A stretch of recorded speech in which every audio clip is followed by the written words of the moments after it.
Tempat yang tepat untuk berbagi.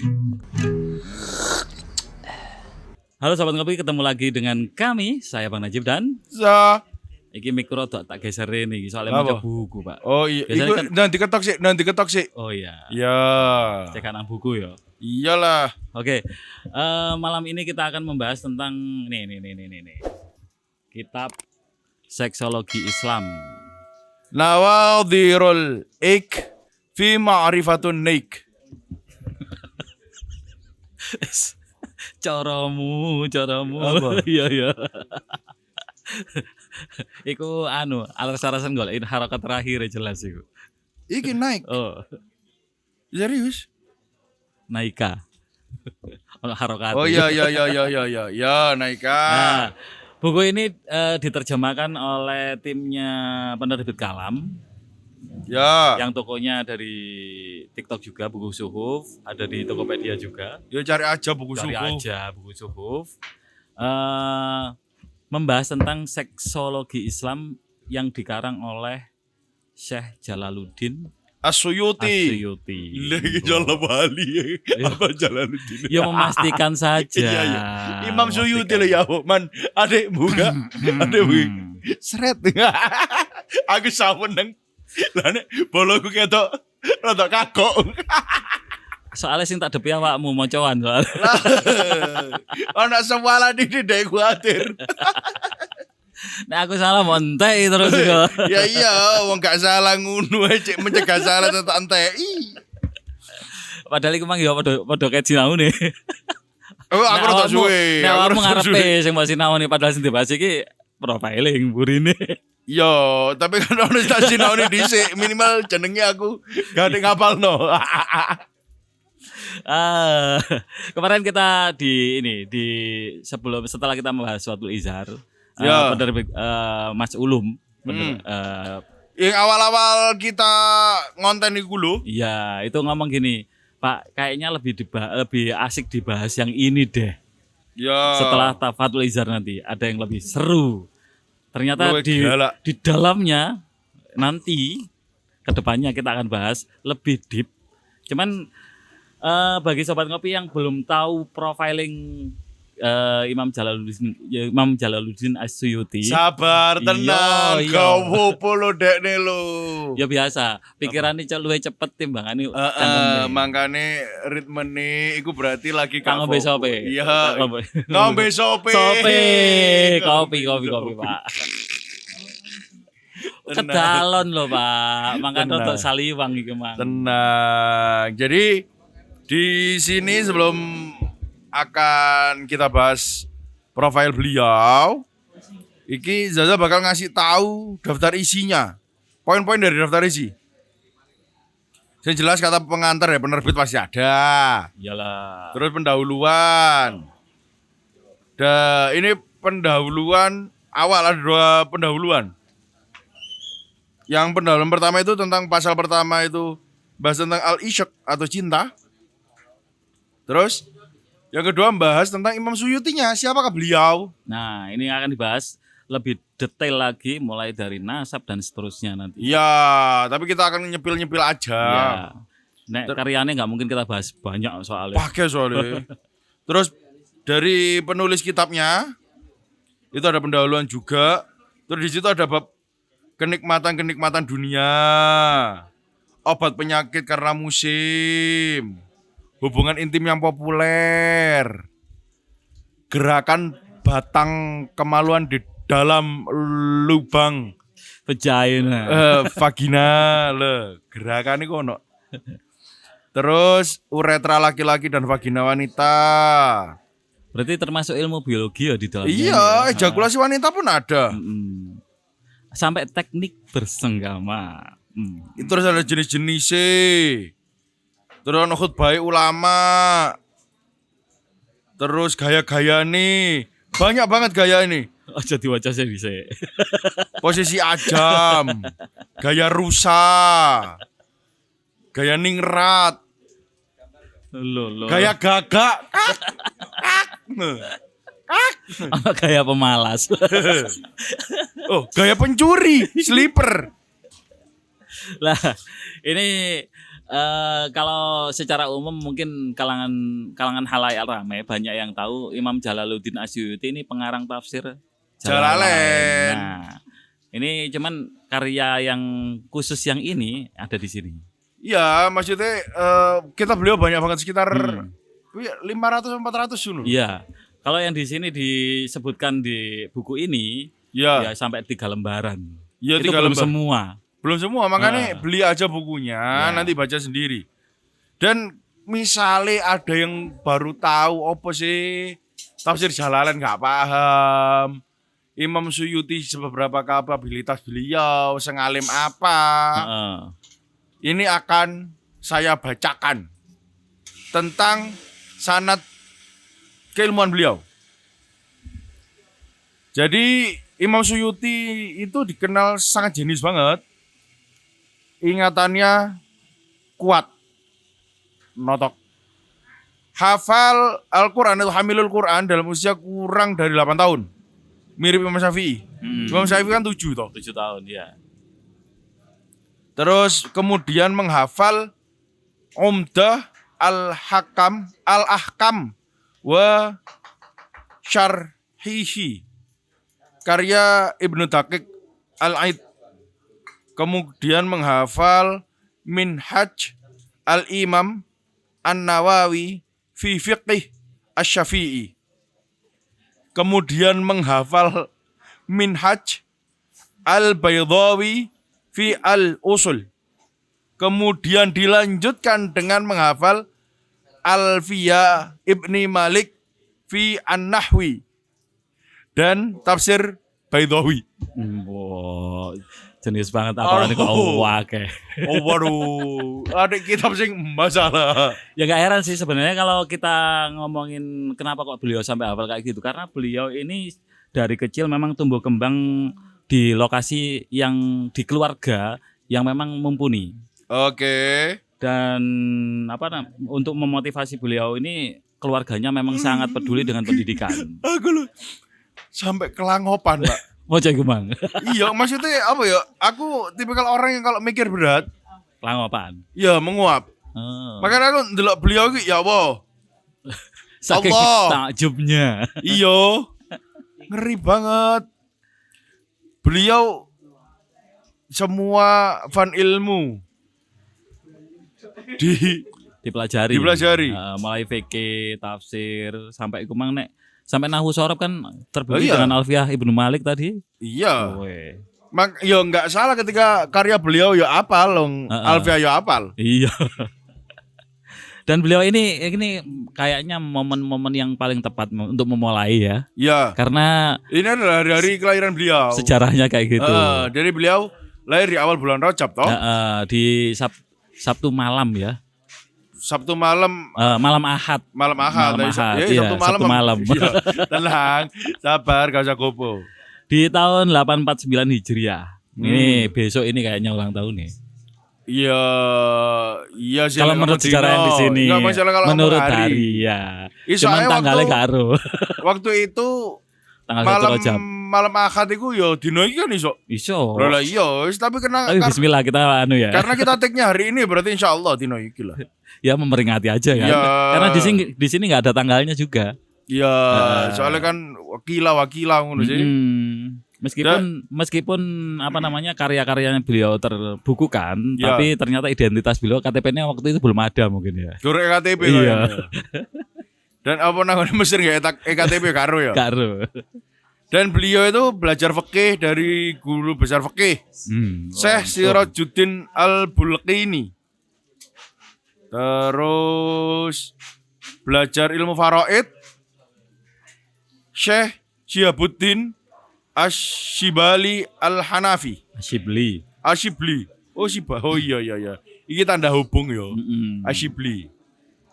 Terus menimba ilmu pada Al-Alama Muhyiddin Al-Kafiji. Pakai serius. Belajar tafsir dan usul fikih bahasa Arab balaghah. Nang kono mang. Aduh.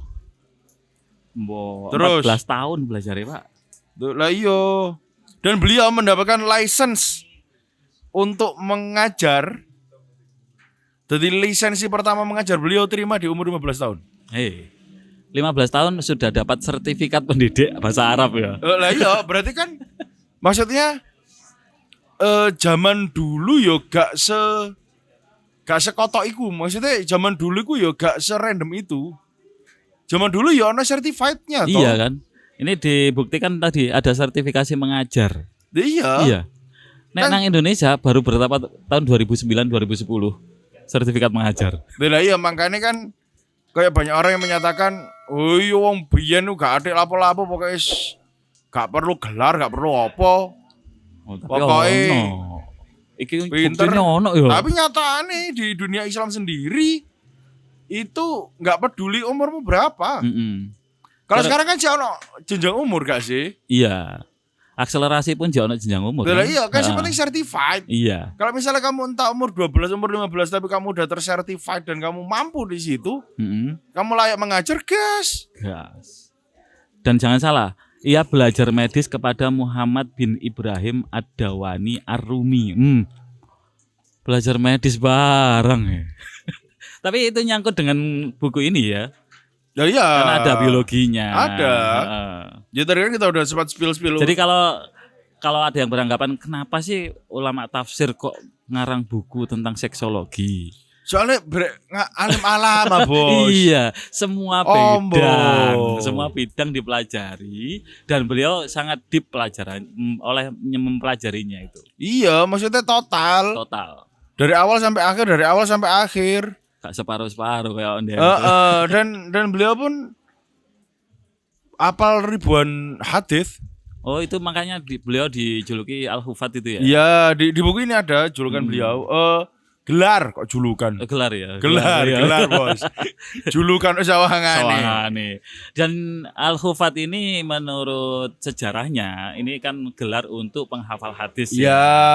Beda dengan yang sekarang dimaknai Hufat, Hafid. Ya itu hafal Quran. Tapi apa salah? Enggak juga. Salah atau enggak nanti mungkin kita akan telusuri ya. Kita telusuri mulai switch itu kapan? Karena kalau dulu yang hafal Quran ya hamilul Quran. Orang yang bawa Quran. Lah kan kata hamil itu membawa ya. Iya, gembol. Jadi mungkin orang-orang agak enak orang Indonesia mungkin ya. Mungkin. Ini garis bawah asumsi loh ya, asumsi opini, asumsi ya. Ini bukan fakta. bukan Diketok tadi masalah, makanya kita akan nyari dulu. Ya. Terus pertama kali mengajar setelah mendapat sertifikasi pengajar tadi, beliau mengajar bahasa Arab di usia 15 tahun. Kemudian mengajar fikih pada tahun fikih dan hadis. Kalau mengajar bahasa Arab beliau di mana ya? Di apa? Tempatnya Pak. Iya. Makanya mangkat kita skip ini. Sesuai buku Pak. Iya. Tahun 872 mengajar fikih. Setelah mendapat lisensi mengajar bahasa Arab selama 6 tahun, ia bergelut dengan pengajaran dan mendiktekan berbagai bidang ilmu dan pengetahuan serta beragam seni. Masya Allah. Kita bahas itu dulu ya. Soalnya kayak ini kalau gini moco terus gak enak. Iya. Mocone melenjat. Kurung pas. Terus mari ngono kene mocone iki maksudnya apa sih wacan iku lah. Iya.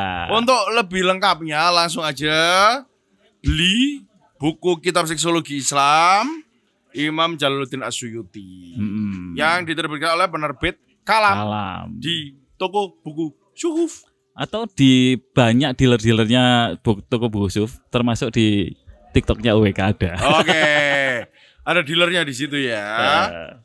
Terus ini kalau karya-karya beliau pakai banget. 1, 2, 3, 4, 5. Ternyata 1600 buku. 1600 buku. Ini yang ditulis di sini 5 lembar. Kurung jangkep berarti. Iya. Dan ini apa namanya? Sebagian mereka menyatakan bahwa karya mencapai 561 buku. Ini pendapat yang didukung oleh Gustav Lebereh Flugel. Mbok iku macane apa iki? Atau adapun Brokelman, dia menyebutkan bahwa karyanya beliau ada 415 buku. Yang sebagian lain menyatakan bahwa Imam Jalaluddin As-Suyuti menyusun karya-karya ilmiah dan kemudian orang-orang menerjemahkannya dan menghitung karya-karyanya sampai 1.600 buku. Semua ini mengindikasikan bahwa beliau merupakan sosok ulama yang luas ilmu dan pengetahuannya. Ya jelas lah, karya sakmu ngono, Pak. Karyamu. Enggak, maksudnya lah nek iku kan walaupun gak diwaca iso diomong sih. Iya. Iku mari diwaca mari ngomeni wacane. Ya, itu menunjukkan bahwa saya beliau Imam Suyuti adalah ulama yang wow. Secara fisik secara maksudnya Apa? bawaan lahir beliau, Iya. otaknya memang jenius. Oh iya. Karena tadi Al-Hufat, Ya. ribuan, berapa ribu hadis tadi ketentuannya? Al-Hufat Awalnya. 400.000 lah salah. 400.000 Kalau hadis. Hafid itu 100.000. Loh. Padahal kitab Bukhari, hadis Bukhari, itu sekitar 7.500 hadis. Ya. Terus Sahih Muslim 10.000 hadis. Jadi kalau misalnya ngomong gelar itu harus apal hadis sekalian sanatnya ambek perawine. Maksudnya perawine itu gimana sifatnya? Heeh. Kenapa ini diragukan? Profil yang membawakan hadis itu ya. Iya, ya kudu apal kabeh. Hombo. Makanya itu. Iku cara anu ya, cara laptop atau komputer. Iku piro kapasitas hard disk? Ya ngower itu kalau orang normal kan dinyatakan cuman memakai 10% Heeh. dari kemampuan otak. Heeh. Beliau guys Otak, Pak, dudu otak, Pak. otak. Mune otak nang kupingku iku. Oh, ngono. Iya. Fokusnya mudun ya. Enggak. Iya. Enggak, sering belibet loh. Endi? Awakmu ya. Duh, alah ngombe sih. Jadi kalau kemampuan otak orang normal kan 10%, kalau beliau di atas 70 lah paling. Karena contoh ae sing sekarang Habib Umar Al-Hafid Heeh. 100.000 Wow. hadis. 100 Wis apal sak matane sak rawine. Oh iya, wis kabehane. Nek ngomong Al-Hafid, Al-Hufat ya harus. Iya, makanya itu. Nek durung sampai ngono ya aja njaluk Al-Hafid. Iya. Aja gak ada gelar Al-Hafid.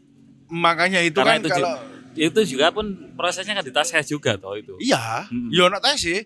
Makanya itu jangan pernah nganggap putra-putramu atau anak-anakmu itu masih kecil ketika dia udah usia belasan. Dia itu masih kecil, cuman kamu mandangnya dia terlalu kecil. Ya. Padahal aslinya umur segitu melihat ndelok profil ulama-ulama, kan ulama biyen. Banyak orang-orang keren zaman dulu. Dimentokno kapasitas apa? Kekuatan otaknya untuk menghafal. Dan kapasitas kayak Bung Tomo nggerakno wong umur piro? Masih belasan ya? Iya, Mbak Wahab. Heeh. Iya belas-belasan. Ya BG ngono sing saking cawak yang joki lek biyen wis geger gede. Wis dungdeng. Makanya itu kalau aku mengkritisinya cuma satu, apakah karena pola pendidikan sekarang yang membuat para remaja ini terkerdilkan kapasitasnya. Buktinya zaman biyen umur 11-11an wis ngeri-ngeri kok. Ya dungdeng sih nek mbiyen. Iya. Kenapa yang sekarang enggak seperti itu ya pertanyaannya? Iya. Makanya kan kalau di Islam sendiri aturan balik bareng kan yo pangeran harus ngerancang sih. Iya, termasuk kemarin kan sebelum balik di konten yang kemarin, sebelum balik itu kan ada proses mumayyiz ya. Iya. Mumayyiz itu dalam arti gini, bisa membedakan antara yang baik dan yang buruk. Iya, setelah anak itu dadekno raja, anak itu didadekno tawanan, baru dibebaskan. Iya, yang balik konsepnya dibebaskan ya. Iya. Loh makanya kan di konsep balik itu sampai ono hukum menyatakan orang tua tidak wajib memberikan nafkah. Tapi tidak wajib ya kuncinya ya. Iya. Bukan nggak boleh, tapi tidak wajib. Tidak wajib. Tapi boleh. Misalnya ngomong Ancenan aku sih lemes, ya iso dadi wajib. Heeh. Tapi konsepnya ada sampai hukum itu menyatakan tidak wajib. Karena kalau dia emang udah diajarkan, dia udah dididik dari umur di bawah 10 sampai dia balik akhirnya dia wis sok mandiri banget. Wis, kenapa enggak? Makanya konsep mandiri kan di umur belasan itu fine. Iya. Dan Cuman kan di sekitar kita gak bisa. Ngomong mandiri umur sakmono. jarang sih. Hampir 1001 Loh lah iya, karena orang tuanya Hampir dhewe nggak ada. ngelembekno anake. Karena mungkin ya kemungkinan. Saya juga nggak tahu, tapi ini mungkin. Saya sendiri ketika sama anak itu meskipun mereka sudah growth, anak pertama saya kan tingginya lebih dari saya. Iya. Kadang-kadang nek sholat jajar ngono ya, lho wis gede arek iki. Harus nyadar. Oh iya. Dan kita ketika ketemu kan nganggapnya arek wingi sore lho opo sih. Lah kan berarti itu sing salah Heeh. pertumbuhan anaknya atau Mindset orang tuanya kan. Yang jelas kan gini, banyak orang itu nggak sadar bahwa anak ini growth terus. Iya. Karena bagi banyak orang tua itu anak tetaplah anak yang tetap lucu sebagai anak. Lah iya, benar. Bagi orang tua, tapi kah orang tua harusnya punya peran penting untuk mendewasakan anaknya? Betul. Ya harus itu. Karena pendidikan yang paling utama itu bukan di sekolah sebenarnya. Bukan. Support itu kan. Support. Yang paling utama adalah keluarga. Jadi paling utama saja nih walik-walik sih. Karena kita udah bahas tentang keilmuan yo. Kalau buat saya sendiri sebenarnya pendidikan utama itu di rumah. Aksesoris di sekolah. Kok aksesoris ya? Ya aksesoris karena kan gak utama. Oh iya iya. Misalnya kita ngomong utama beli mobil. Tapi kan ada aksesoris sih.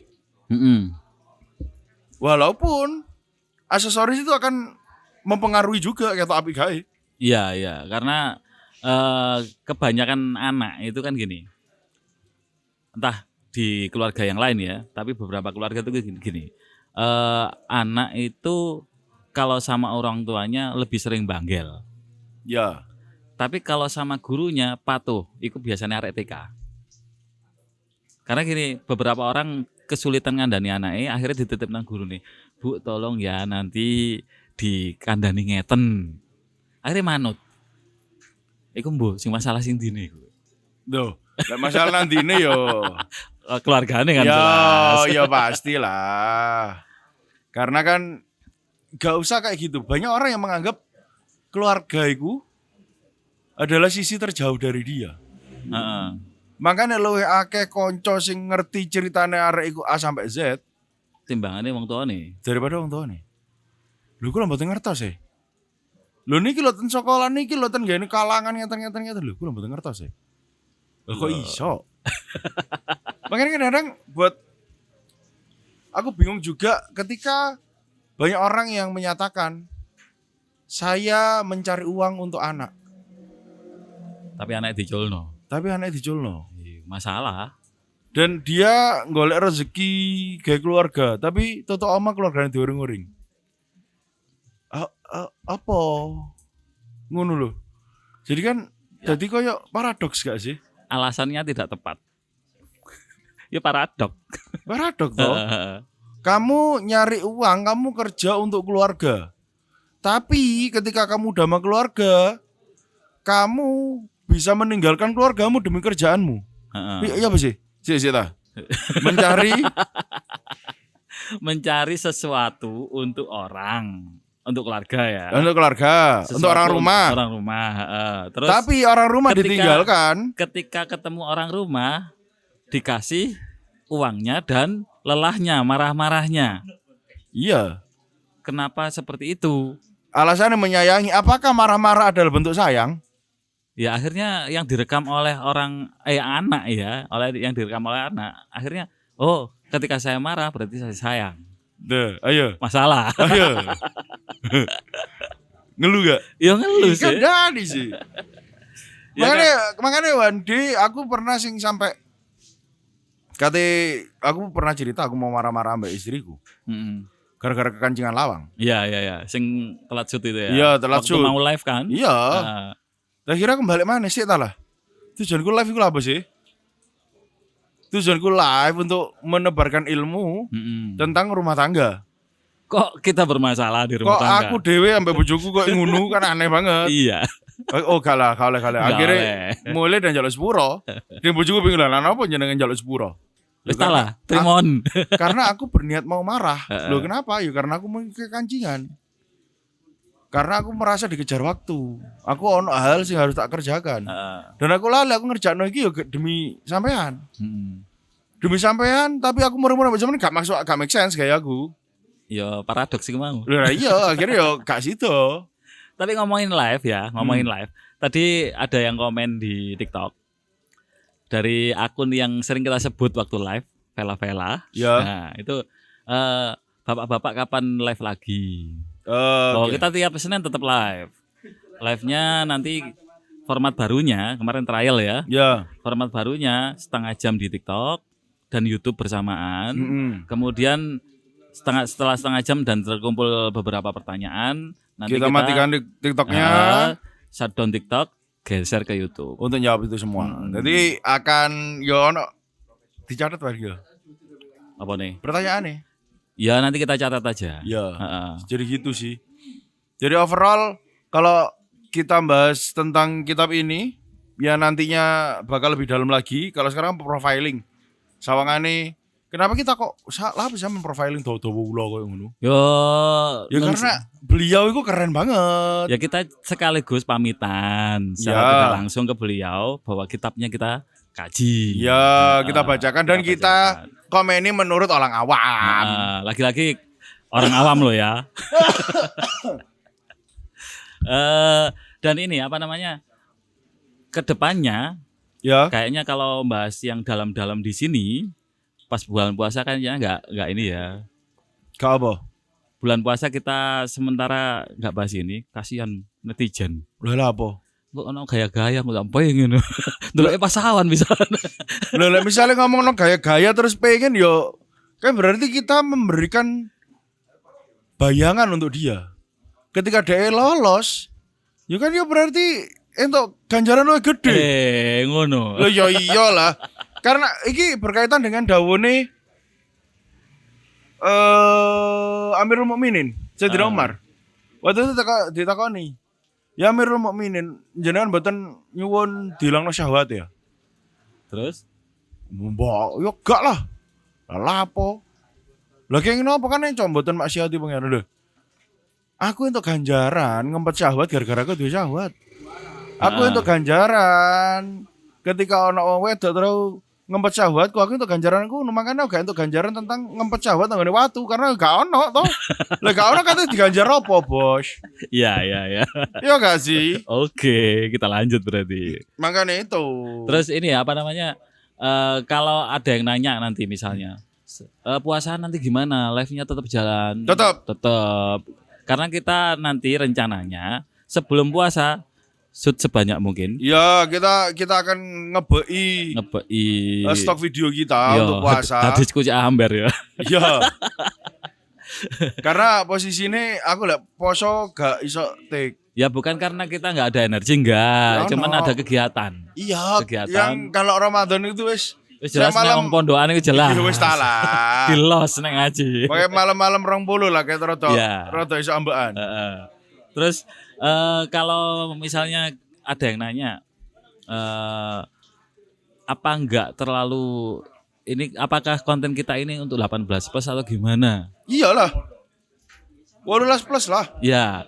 Ini konten ini untuk pendidikan anak yang akil balik ya. Atau orang yang sudah akil balik, yang bisa, yang jelas dia sudah mumayyiz. Iya. Kita nggak akan bahas secara. Terus balik lah, ojak mumayyiz. Ya, yang sudah balik, yang jelas kan dia sudah mumayyiz. Oh siap. Tapi ledek lagi mumayyiz. Oh enggak, Dorong balik. jangan. Kalau konten ini memang tidak diperuntukkan untuk anak-anak. Iya, makanya saya balik titik. 13 ke atas Ya. kan bisa toh. Bisa. Karena untuk mereka juga harus tahu Iya. dasar-dasar berumah tangga, terus berhubungan badan secara Islam itu juga boleh tahu kan mereka. Boleh. Enggak maksudnya buat aku untuk mengajarkan, makanya nih konten kita kan pertama kali aku dulu Jen. Ya, hak dan kewajiban loh itu Iya. masuknya ya. Jadi ojo ngomongno tentang Seksnya gimana aja. seksnya dulu, tapi luweh nanggone tanggung jawabnya dulu. Secara personal, secara kemanusiaan ya apa aja. Ketika iku wis ditempuh dan siap menyatakan untuk nikah, Mm-mm. baru kita beredel masalah sing jerone ngono.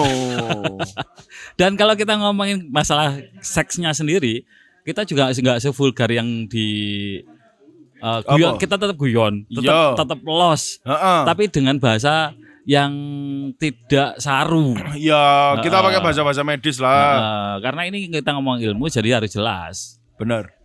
Dan yang jelas kalau kita udah beres ini kita akan nyoba nyari kitab tentang anak-anak. Pendidikan Ya. untuk anak ya, Karena itu ya penting kan. ya parenting lah Iya, istilahnya. parenting. Aduh. Dan kok rada adem ya. Iya, karena seharian mulai sore tadi hujan. Heeh. Nah dan malam ini udah hampir tengah malam. Apa wis ya? Hampir kurang Kayaknya 8 menit. kita tutup dulu. Mm-mm. Sampai ketemu nanti di live dan konten-konten selanjutnya. Siap. Bismillah kita istiqomah sampai Amin. dengan nantinya. Amin. Saya Bang Najib Zaza. pamit undur diri. Sampai jumpa di episode berikutnya. Bye bye. Wassalamualaikum warahmatullahi wabarakatuh. Pangkat atau profesi, obrolan asik menginspirasi, tempat yang tepat untuk berbagi.